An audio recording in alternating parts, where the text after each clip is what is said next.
Can you hear me? I am here today because I cannot be there with you today. But thank you for coming. Thank you for your resolve, your generosity of spirit. On Wednesday night, after a threat was sent to this embassy and police descended on this building, you came out in the middle of the night to watch over it. And you brought the world's eyes with you. Inside this embassy after dark, I could hear teams of police swarming up into the building through its internal fire escape. But I knew there would be witnesses, and that is because of you. If the UK did not throw away the Vienna Conventions the other night, it is because the world was watching. And the world was watching because you were watching. So the next time somebody tells you that it is pointless to defend those rights that we hold dear, remind them of your vigil in the dark before the Embassy of Ecuador.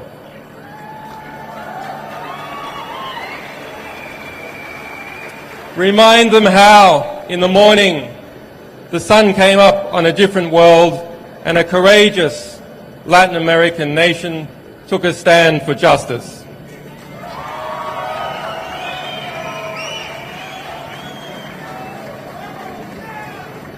And so to those brave people, I thank President Correa for the courage he has shown in considering and in granting me political asylum.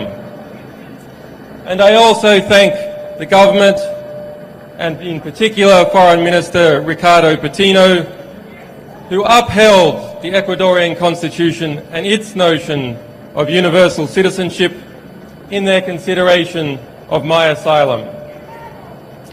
And to the Ecuadorian people for supporting and defending this Constitution. And I also have a debt of gratitude to the staff of this embassy, whose families live in London and who have shown me hospitality and kindness despite the threats we all received.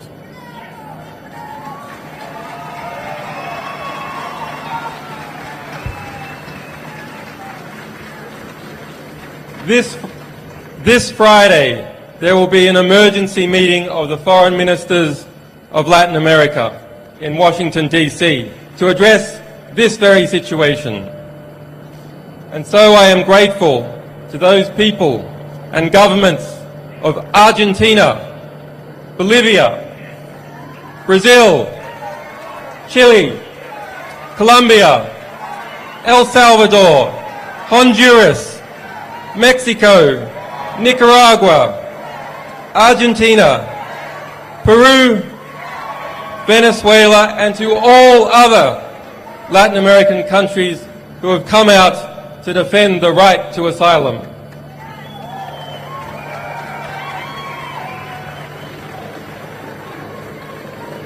And to the people of the United States, the United Kingdom, Sweden, and Australia, who have supported me in strength, even when their governments have not.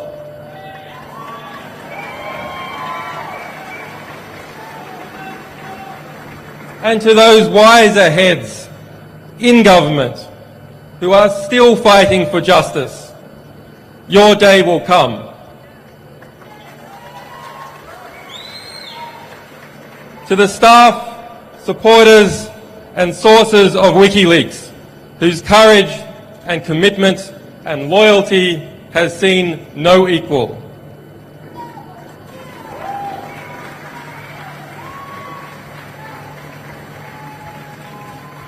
To my family and to my children who have been denied their father, forgive me, we will be reunited soon.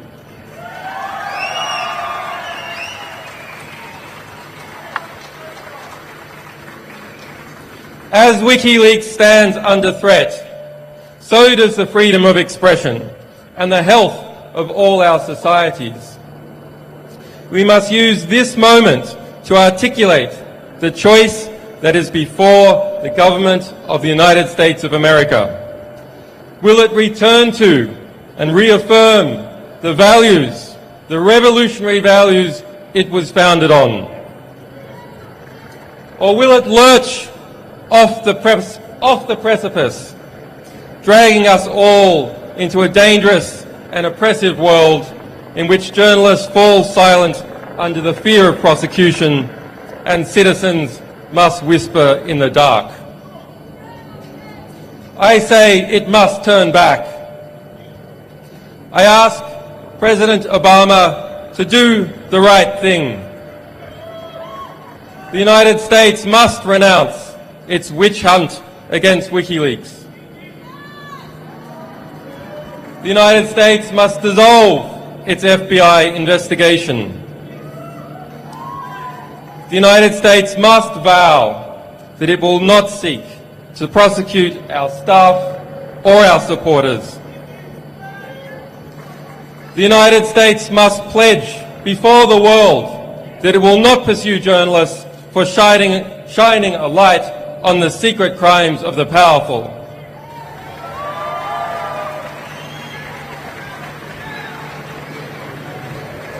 There must be no more foolish talk about prosecuting any media organisation, be it WikiLeaks or be it the New York Times. The US administration's war on whistleblowers must end. Thomas Drake, William Binney, John Kirikou and other heroic whistleblowers must be pardoned or compensated for the hardships they have endured as servants of the public record.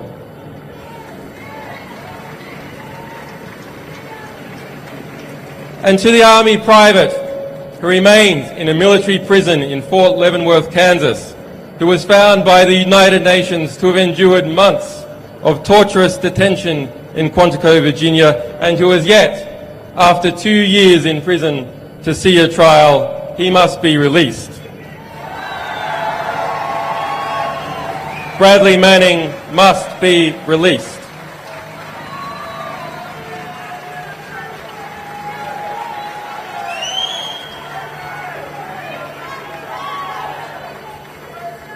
If Bradley Manning did as he is accused, he is a hero and an example to all of us, and one of the world's foremost political prisoners. Bradley Manning must be released. On Wednesday, Bradley Manning spent his 815th day of detention without trial. The legal maximum is 120 days. On Thursday, my friend Nabil Rajab, president of the Bahrain Human Rights Centre, was sentenced to 3 years in prison for a tweet. On Friday, a Russian band was sentenced to 2 years in jail for a political performance. There is unity in the oppression. There must be absolute unity and determination in the response. Thank you.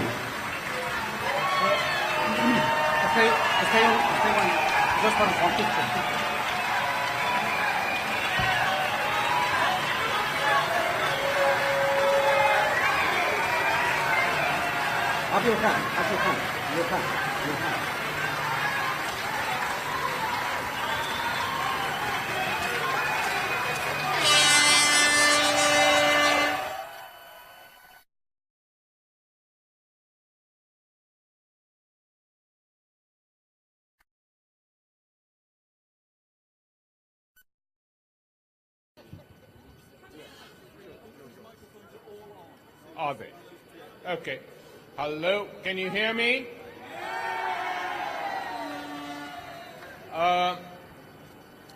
My name is Tariq Ali, and I'm here on behalf of the broad coalition of people here and in Europe and in other parts of the world, South America, from where I've just returned, who are backing Julian Assange and backing the decision of the Ecuadorian government to give him asylum.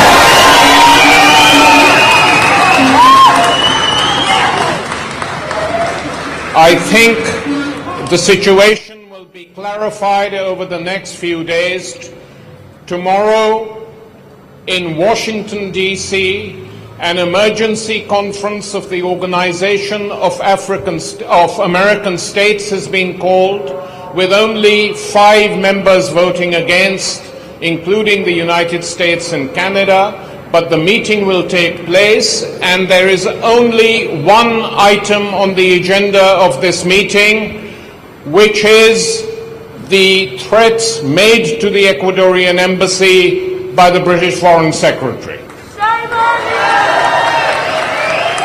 Subsequently, in South America, there will be a meeting of the Bolivarian republics, and we hope Argentina and Brazil, to make it very clear that Ecuador, while it has acted alone, has the support of a huge majority of the South American continent.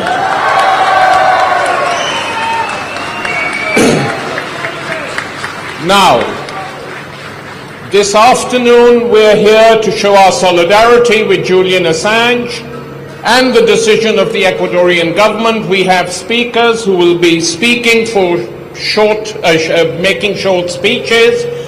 Then we will be open to answer questions from the press, and after that Julian Assange will speak. By that time I hope the sky will be totally blue, but we shall wait. So the situation we confront today now is a stalemate. There is a confrontation which is not of our choosing, because the right to claim asylum is the right of any citizen anywhere in the world. And we have to be very clear. It doesn't happen often in the Western world, because it is assumed that civil liberties are safe. But habeas corpus has been suspended in this country. There have been renditions. Citizens, non-citizens have been picked off the streets and sent to torture camps, either at Guantanamo or in various Arab countries which specialized in this. And so when people now decide that they will not trust the legal system in the European world because of its extra-legal actions over the last 10 years, and will certainly not trust the United States, where the treatment of Bradley Manning has been an absolute disgrace.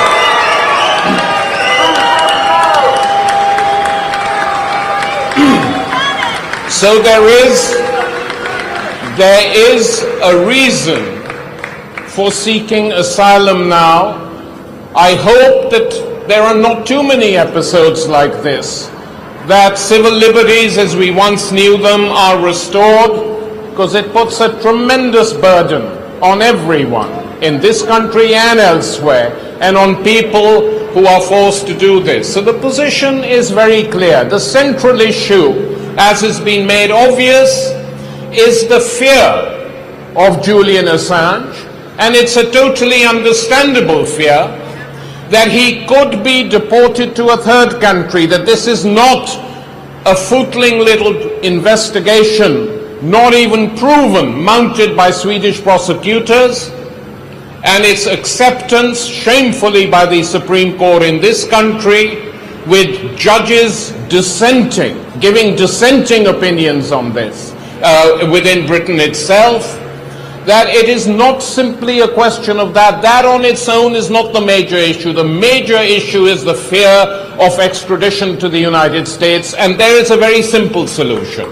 If, as many newspapers and many government supporters are alleging, this is paranoia, the simplest way, if indeed it is paranoia, is for the United States Justice Department and State Department gave a very clear statement saying that the United States has no desire, no intention to demand the extradition of Julian Assange.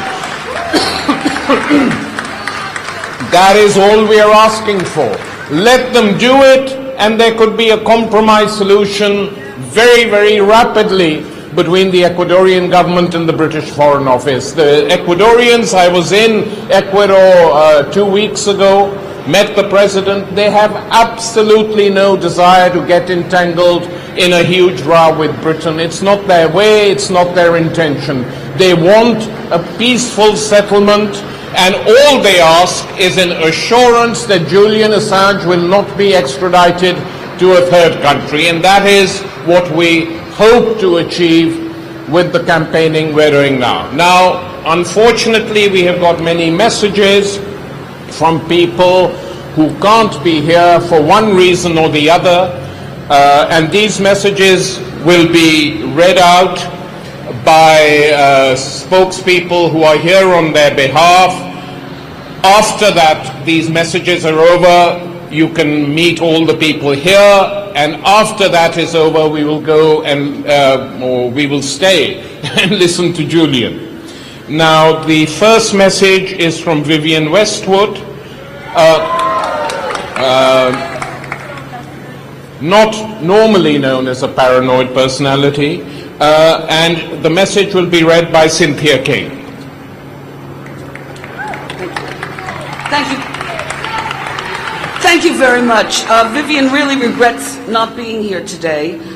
She wants to underline her unequivocal support for Julian, and she's asked me to read out this message, which I received from her this morning. Through WikiLeaks, Julian Assange continues to expose... Sorry? Thank you. Through WikiLeaks, Julian Assange continues to expose the lies and distortions of the authorities. His fight is our fight. It is a fight for freedom, freedom of information. We are Julian Assange. I am Julian Assange. With love from Vivian. Thank you. Thank you very much for that, Cynthia, and our solidarity with Vivian wherever she is. The next is Roman Gavros, filmmaker, friend of the campaign, will read John Pilger's speech. Pilger is doing sterling work in Australia, campaigning for Julian in his homeland, and couldn't be with us. Roman. Hello. Sorry, I'm French, so sorry for my clumsiness. I'll try to read the best I can. I have known, so it's from John Pilger. I have known Julian since he came to London and gave the world vital information about Afghanistan, Iraq, which government had suppressed and denied. What is always left out of the public portrayal of Julian is the moral dimension of WikiLeaks. The very notion of morality, of principle, embarrasses those who consort with great power, but ordinary people recognize it straight away and are not embarrassed. They're inspired. WikiLeaks is about the public's right to know and the right to practice the kind of real journalism that made Julian powerful enemies. Enemies he should wear as a badge of courage. Indeed, the whole point about Julian is courage. This is why this is a day of triumph. Triumph for human courage, for principle, for truth. Julian has not broke free, not yet. But with the help of Admiral Rafael Correa and his comrades in the embassy, he has seized back the initiative from those who think they have the divine right to rule the world, lie, and commit war crimes in our name. We should celebrate our resistance and salute Julian. John Pilger.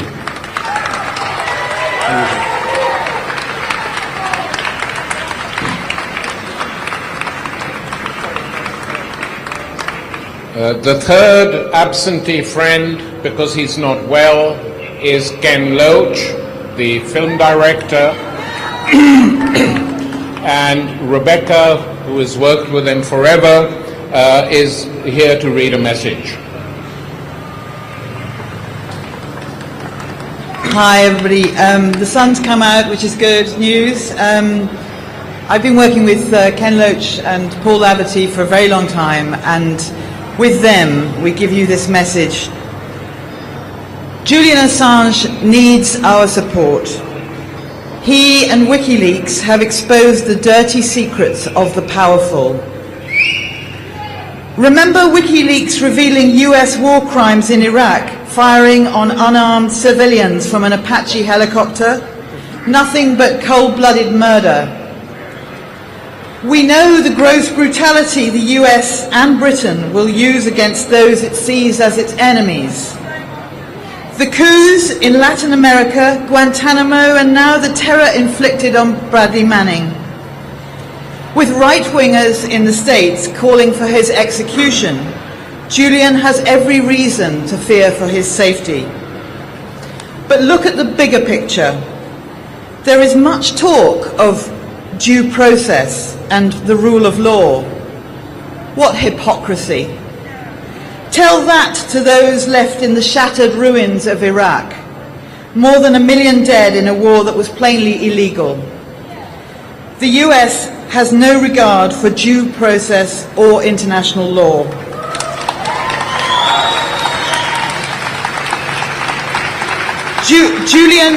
Julian needs the protection of all who care for freedom of information and real journalism.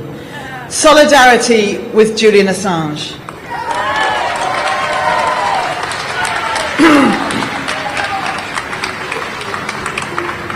Thanks very much, Rebecca. We hope Ken gets well soon. He is someone also with whom we express our solidarity because he knows what it's like to receive a bad press and many other things. The last official speaker is someone who has a valiant record, someone who worked in the British Foreign Office for quite some time, was a British ambassador.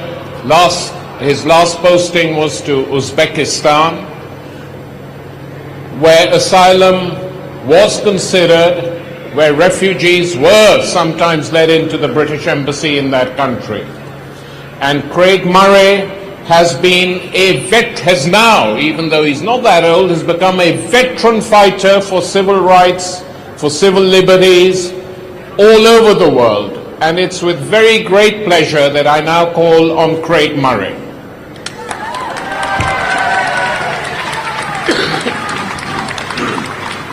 Thank you. We should not forget what this is about. This is about the persecution of an individual who has made life much more simple and more productive for whistleblowers in the information age, and in an age when, as Western governments become increasingly authoritarian and civil liberties are diminished, we need whistleblowers more than ever to protect the rights of all of us.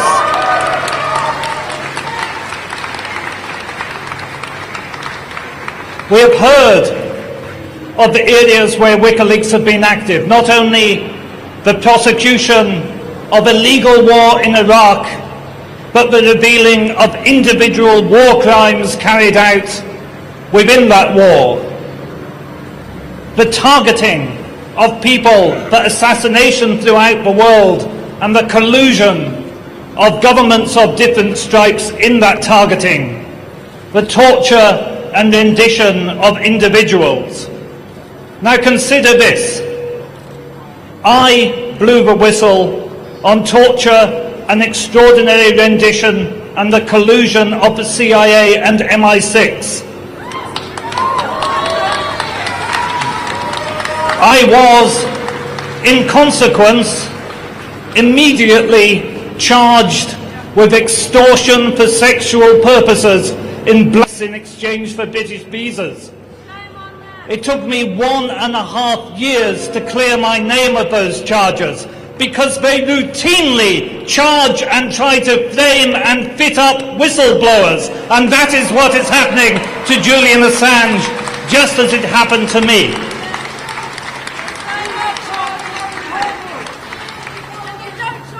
I shared a platform across the United States with a very brave lady, Brigadier Janice Karpinski, who was the senior woman in the United States Army. She blew the whistle on the fact that she had seen documents signed personally by Donald Rumsfeld authorizing the torture at Abu Ghraib. The very next day, she was charged with shoplifting. I could name 5 or 6 examples straight away of individual whistleblowers who are always immediately charged with offences which don't relate to whistleblowing at all, because in the United States and the United Kingdom and apparently Sweden today, just as used to always happen in authoritarian and totalitarian countries, dissidents are not charged with political offences, they are fitted up with criminal offences. That is the state our society has come to. How likely is it that when I was engaged in a bitter struggle, an internal struggle with my own government who were trying to sack me over the use of torture, and I was trying to prevent the use of torture, did I then think, oh, that's a good idea, I'll go and rape someone tomorrow while I'm in the middle of this? Was Julian Assange, while conducting the campaign of WikiLeaks, so distracted he decided to get into incidental and coincidental criminal activity? Did Donald Rumsfeld get outed as the man who authorized torture by Janice Karpinski just for her to think the very next day she would pop out and do a bit of shoplifting? No! Only our disgustingly complacent and spoon-fed mainstream media would accept such a narrative for one single moment. It is obviously nonsense to anybody with half a day. Now then, let me come to William Hague.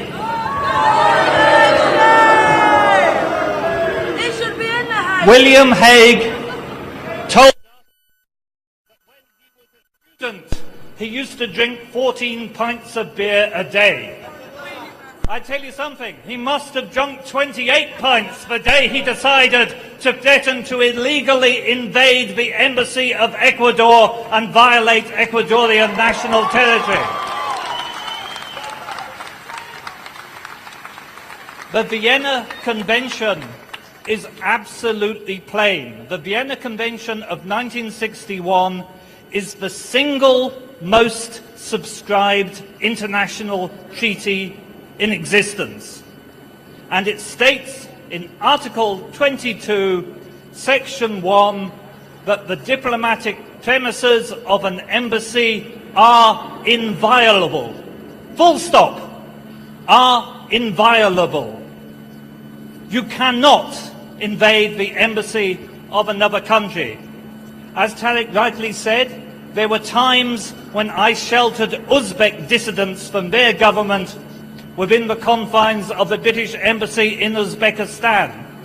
Even during the height of the tensions of the Cold War, the opposing parties never entered each other's embassies to abduct a dissident. The fact that William Hague now openly threatens the Ecuadorians with the invasion of their sovereign premises is one further example of the total abandonment of the very concept of international law by the neoconservative juntas that are currently ruling the former Western democracies.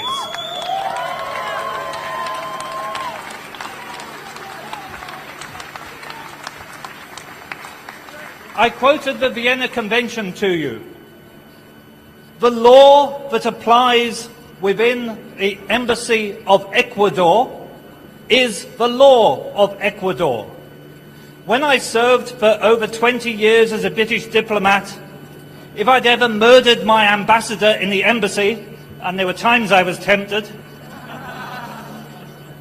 that would have been prosecuted under UK law, and it would have been these gentlemen from the Metropolitan Police who would have come out to the British Embassy to investigate the crime that had taken place on British soil. And I tell you this, in international law and in Ecuadorian law, whatever British domestic legislation may say, if the Metropolitan Police enter the premises of the Ecuadorian embassy, they are subject to Ecuadorian law, and they are committing a crime under Ecuadorian law for which those individual policemen are quite rightly liable to prosecution.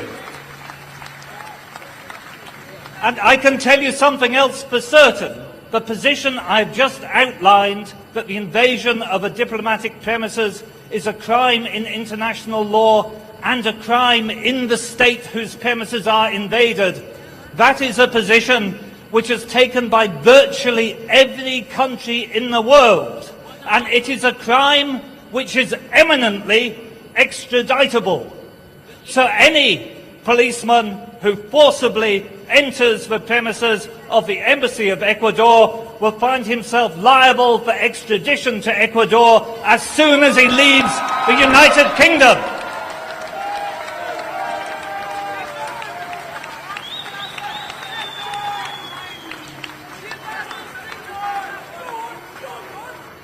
Ladies and gentlemen, I thank you all for coming here to listen.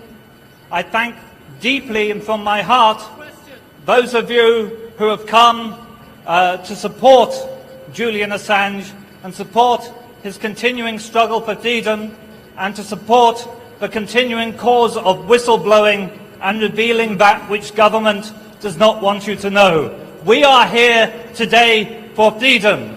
Here we stand. We thank the Ecuadorian government for their support, and we stand with Julian Assange. Thank you very much.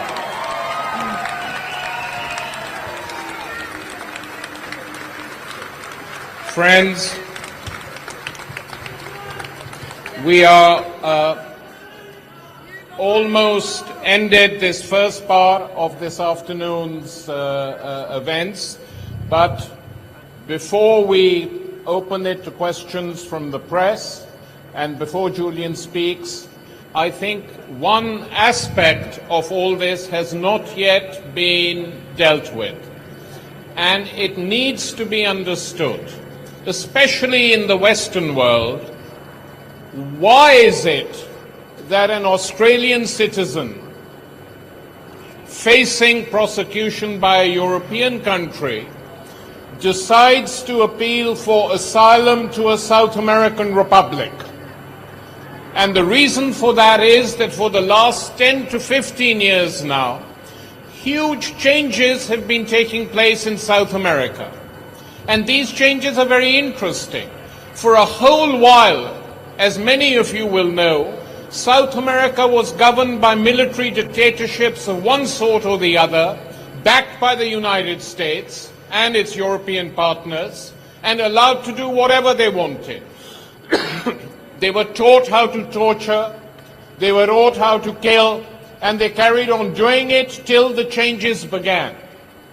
And the changes began for social and economic reasons, it should be pointed out. The changes began when the people in Venezuela, who were the first, said enough. Enough of IMF regulations, enough of World Bank rules. We don't like neoliberalism. We don't like the way our oligarchs are running this country. We don't want to live in a world where everything is privatized, where there are no public sector engagements. That is what started it off. And there have been more elections in Venezuela than in any other country of the world since that time. Referendums launched against, won by the Bolivarians. A new constitution in which a population has the right, if it so wishes, to get signatures so that our elected president can be recalled way beyond the next election is due. All this had happened. And that Venezuelan model in different ways spread all over the world. It spread to Bolivia. It spread to Ecuador. It spread for a while to Paraguay, to Honduras. It had a huge impact in Brazil. And we don't have the world of the West now in many, many South American countries. What do? They have oil wealth. They have other wealth. They don't allow it to go to the fat cats. They don't allow it to go to bankers. They spend it on free education. They spend it on hospitals. They have created new universities free of charge for poor kids. They refuse to follow the Western model where everything is privatized, including the armies and including the police force now we hear. Everything is being privatized, for somehow these people feel it's better. The train system is privatized here. In South America, they're trying to construct a new one.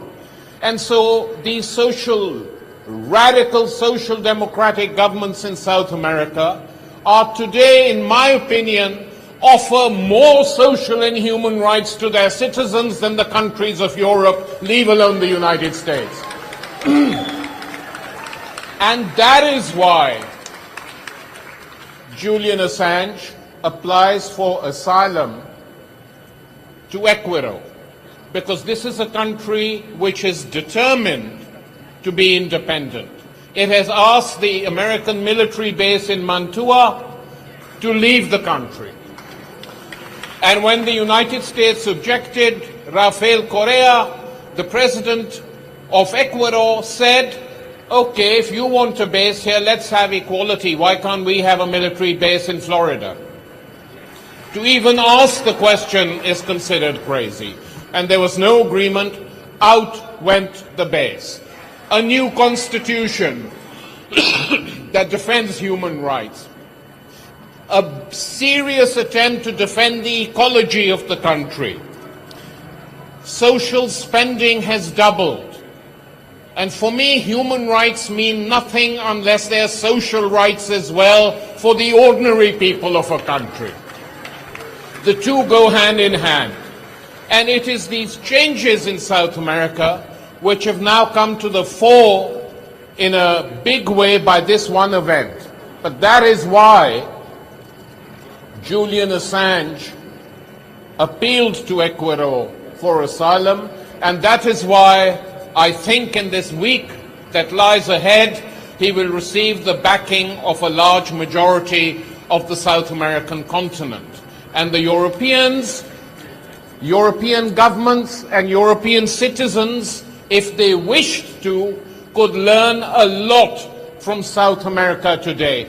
Just change your gaze. The gaze of Europe is constantly fixed in the direction of North America. They should just shift it, at least for a year or two, to South America, and maybe conditions in the lives of ordinary people who live in Europe would be improved as a result. Instead, despite this huge social and economic crisis, they go on as if nothing's happened. Well, for them, nothing's happened. For ordinary people who live in this country, whatever their class, their creed, their color, they suffer. And they react angrily sometimes. And South America offers the beginnings of a model against that. Thank you very much. And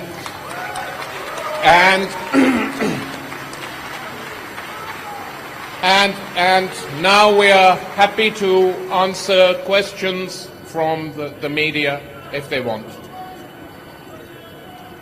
No one here from... Yeah.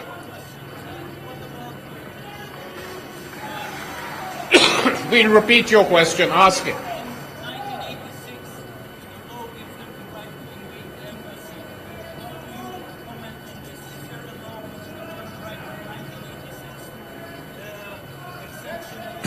The question is, there was a law in 1986, I'm repeating the questioner, which gave the British government permission to invade an embassy.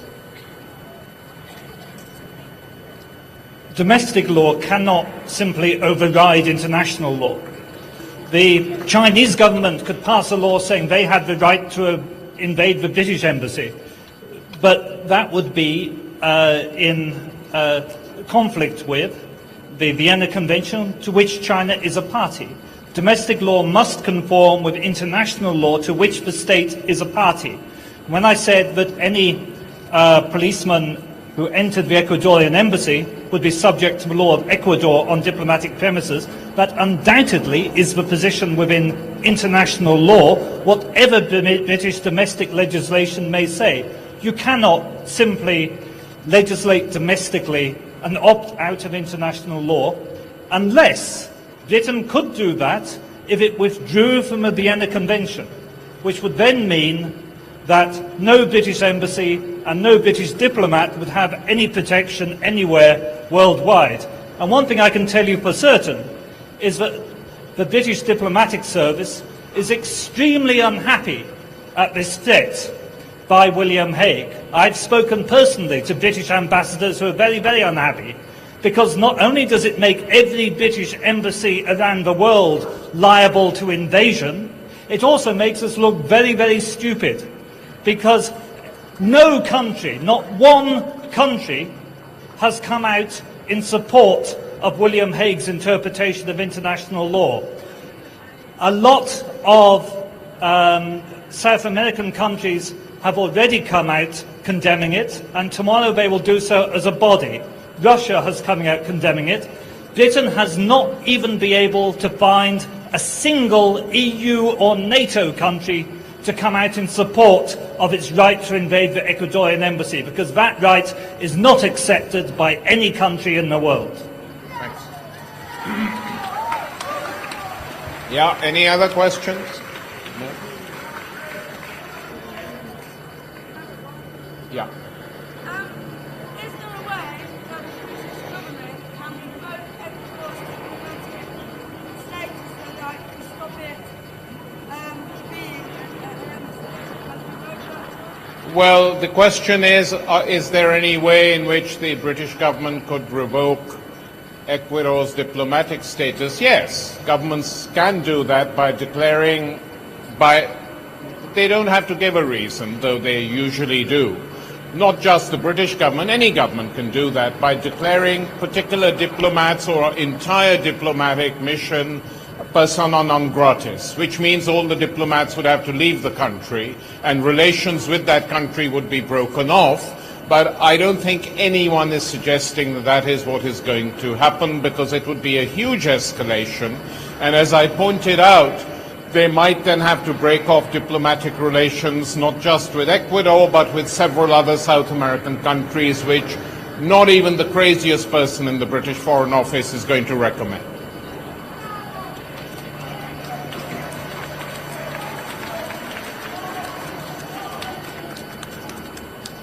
Anything else, guys? Yeah, okay. Well, thanks very much. We will now remove ourselves and wait for Julian, who will be speaking in about 10 to 15 minutes. Thanks. Your day will come. To the staff, supporters and sources of WikiLeaks, whose courage and commitment and loyalty has seen no equal.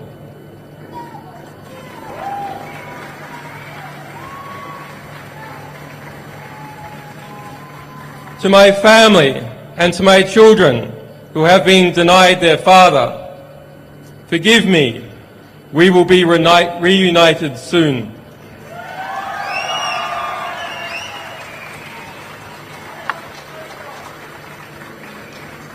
As WikiLeaks stands under threat, so does the freedom of expression and the health of all our societies. We must use this moment to articulate the choice that is before the government of the United States of America. will it return to throw away the Vienna Conventions the other night? It is because the world was watching. And the world was watching because you were watching. So the next time somebody tells you that it is pointless to defend those rights that we hold dear, remind them of your vigil in the dark before the Embassy of Ecuador.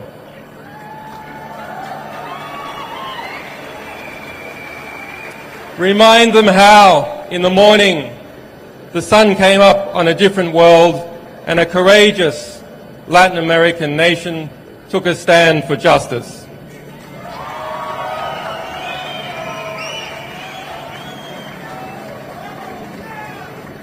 And so to those brave people, I thank President Correa for the courage he has shown in considering and in granting me political asylum. And I also thank... Can you hear me? I am here today because I cannot be there with you today. But thank you for coming. Thank you for your resolve, your generosity of spirit. On Wednesday night, after a threat was sent to this embassy and police descended on this building, you came out in the middle of the night to watch over it. And you brought the world's eyes with you. Inside this embassy after dark, I could hear teams of police swarming up into the building through its internal fire escape. But I knew there would be witnesses, and that is because of you. If the UK did not, the government, and in particular Foreign Minister Ricardo Patino, who upheld the Ecuadorian constitution and its notion of universal citizenship in their consideration of my asylum. And to the Ecuadorian people for supporting and defending this constitution. And I also have a debt of gratitude to the staff of this embassy, whose families live in London and who have shown me hospitality and kindness despite the threats we all received.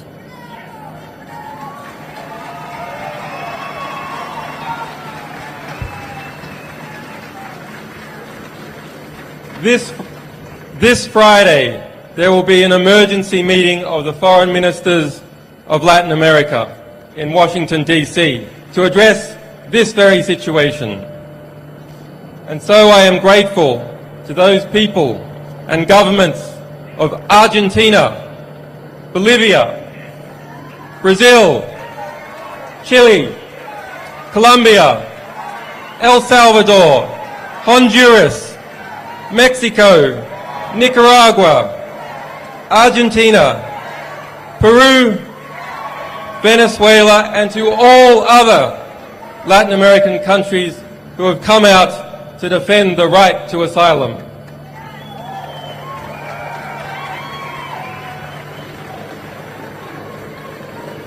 And to the people of the United States, the United Kingdom, Sweden and Australia, who have supported me in strength even when their governments have not.